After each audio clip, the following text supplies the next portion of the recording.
So how's lockdown been affecting you? Well, what's it be? It's nearly a year. We're not far off a year now. Do you want to hear it from the start? Want the whole story, or do you just want to know how we are now?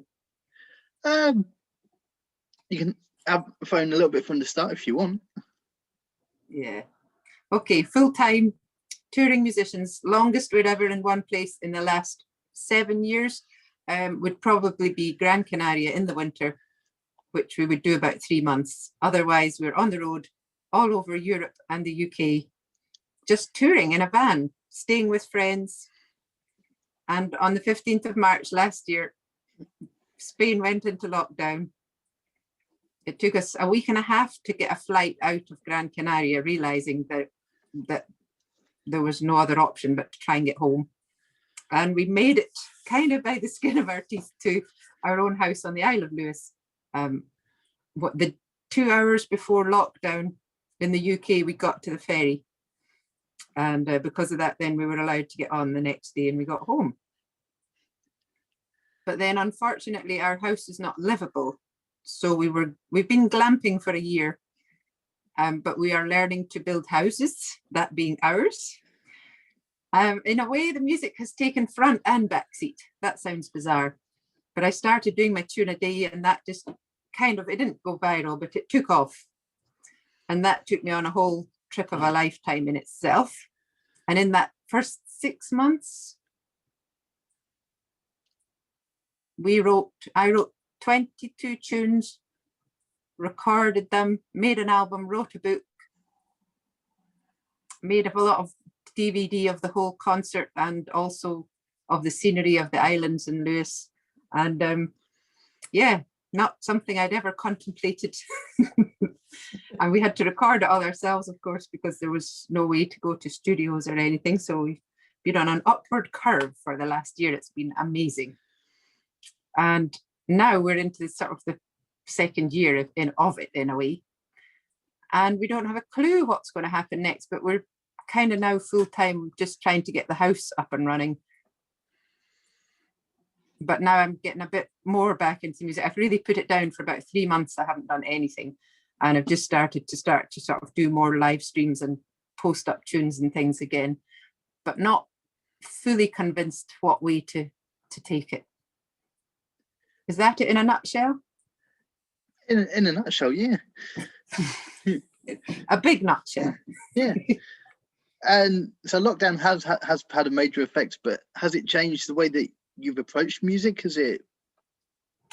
I think it has, because, and in a wonderful way, because when you're on the road, you are paying bills and you're bringing in, it's a business. And if you don't do what people want to hear, then you're not going to bring in the audience. You're not going to bring in the custom, if you like, So you very much have to stick to a certain set and type of music that will hold your audience and pay the bills and get good. But being up here in a bubble on an island, it's such a bubble that I'm actually beginning to explore what I love for the first time, probably in my life, that I actually have time. And I feel a bit cocooned, I feel a wee bit safe, even though I'm telling the world about it.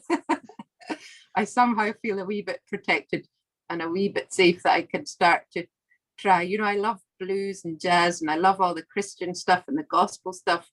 And also I love Scottish folk music with a passion. And there's just so many genres of music that I don't feel able to put into our set, as well as my own music, which now I have the freedom. The thing is, I'm not being able to do much, but I have the freedom just to put out tentacles, put up videos, see what the feedback is. And, it's been really, really beautiful and encouraging.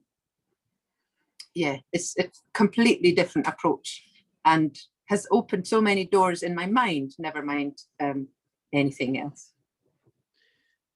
And was it a learning curve with doing the live streams when you first started? It certainly was. And the way I like to think about it is I have a great imagination. So I could always imagine my audience. So I didn't have a problem with performing to a mobile phone. Gary, on the other hand, found this totally alien, and he really, really struggled with it for a long time. But then once you start to watch the videos and you see the feedback and you kind of get how people are feeling, you know, you get that there is an ambience, there is an atmosphere, even though you don't get to see it. So he's kind of come round to that way of thinking. But as regards all the technology that is evolving so fast in terms of doing gigs online, you know, the green screens, all the different programs, we just do not have the time to look into it. So it's just the same. I've got this mobile phone which works wonders, and the sound on it is perfect, the camera on it is amazing. And so basically from day one we've done exactly the same thing for a year. In that, you know, in that sense, nothing has changed with my technology. But yeah, it's just a whole different world, isn't it? It certainly is, because I'm getting to grips with using Zoom to do interviews, because I'm not in the studio as much as I'd like to be. Of course. And in actual fact, for the first time yesterday, I was actually at the radio station doing the show for the first time in just under a year. Wow. And it felt so surreal. I was like, I'm really here. Is it I'm safe? I was like, this isn't a dream, is it? Someone's not going to come along and tell me to wake up. But no, we've actually done a couple of concerts where there's been Zoom ones, and not especially concerts, just that we've sort of done some music for groups, or but the weird thing is that you finish a song or a thing and then you hear people clapping and you're like, what? This doesn't happen anymore. Even if it's one or two claps, it's just so weird for your ears. It's just bizarre. Well, Gary's definitely not alone in when he was feeling alien about not hearing the applause or not having an audience in front of him, because a lot of artists I know have felt the same, but have managed to adapt. Yeah. No, I definitely was surprised to find that I just loved it. I feel when it's just me and the phone, me and the camera, I just feel like I'm in my own bubble, which I like to be, you know, that's my favorite place to be. And so it feels a bit like I'm in my element, you know, that it's just me and my wee friend, the camera. Maybe a dangerous way to be, but yeah. I mean, that's not a bad thing, because you've done tunes today. You've done it from different places, haven't you? Do you mean going out around the country, around the house, in the land around? Yes. Yeah. Yeah, I'm not very good at doing the same thing for too long, so I kept trying to give a different view every day. And that was really good for me too, you know, the motivation. Like I was trying to post it up before 9 o'clock, which meant I had to get up at least 6 to learn a tune, and then to head off and try and find, if the weather was forgiving, to go off on the bike or in the van or walking and try and find somewhere new. And sometimes I would try to link up the tune to, you know, if it was by a loch, I would do something to do with the loch or the hill. You know, it was just a lot of fun, but mentally a lot of time. Time and practice involved, but that doesn't do you any harm when everyone's in a strange situation. It's good to be busy. So yeah. And speaking of which, you recently released, if you could, you have it. Yes, I have it, and I also have the book. Oh, and the video. So you do you have the book too? Yes, I put it somewhere. Good. Oh, good.